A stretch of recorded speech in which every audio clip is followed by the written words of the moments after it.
The scars of PTSD may be invisible, but all too real for the brave men and women who feel its impact every day. Now, though, doctors are researching a promising new treatment that could help take the trial and error out of treating PTSD. I spoke with some of those on the front lines of this research. Everyone deals with their own way. I try to hide it. I try not to think about it because I got to stay 100%. You know, I got to keep a good example. The war in Iraq is over. Afghanistan winding down. Yet the troops returning home still fight battles of their own, and too often on their own. Post-traumatic stress disorder, PTSD. I say I try not to think about it. The problem so widespread and treatment so frequently mishandled that last year, Defense Secretary Leon Panetta ordered all military services to conduct an extensive review of mental health diagnoses. What we try to do is to do mental health assessments both before and after deployments so that we can identify and try to treat somebody who might have a problem, specifically with PTSD. We've done about 600,000 of these assessments. One intractable problem. How do you treat wounds of war that fester inside the brain? Now, doctors at Walter Reed Military Medical Center are trying a new system that shows promise. It was actually life-changing for me. If I can help just one person avoid the battles that I went through to get the right medication, it's worth it.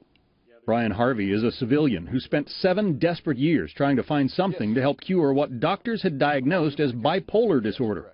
I went through 3 different doctors and 4 different drug combinations. I kept on changing, trying to find something that would work because it wasn't working. This is the system Brian found, the one he says has saved his marriage, maybe his life. So let's see how this brain scan process works. Try and clear up some of the mysteries. I'll be the guinea pig. Known as Central Nervous System Response, or CNS, it's simply a cap with electrodes worn during a 20-minute session to record brainwaves. The individual's brainwave pattern is then compared with a database to find which specific mood-altering drugs would likely be most beneficial. Dr. William Richardson, an Army veteran and New Jersey psychiatrist, says the technology all but eliminates the trial-and-error drug testing he used to have to employ. Oh, the potential is fabulous. The potential is to help all the soldiers that have psychiatric illness. I mean, we can run this test on them and then really be able to come up with at least an 80% accuracy rate of the medications that are likely to work. Well, the man behind the company pushing this technology is with us now, George Carpenter, President and CEO of CNS Response.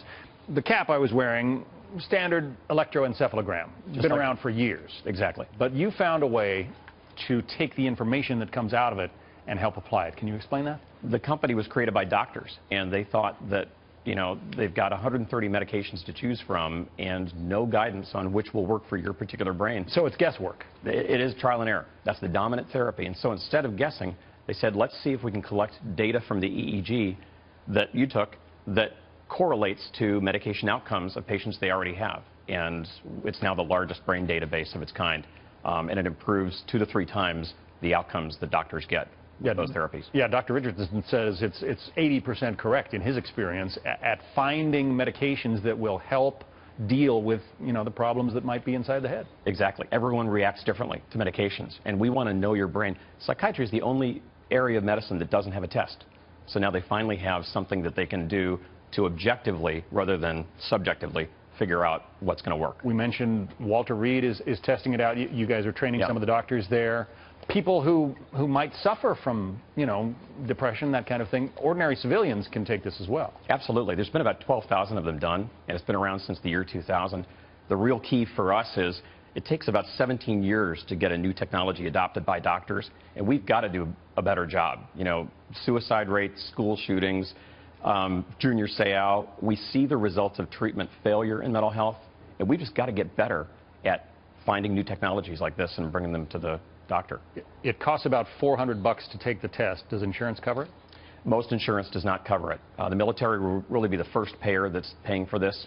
United Healthcare has reviewed it, and looks like they'll approve it. So exciting stuff, especially for our troops. Thanks, John. George Carpenter, thank you, and we'll be right back.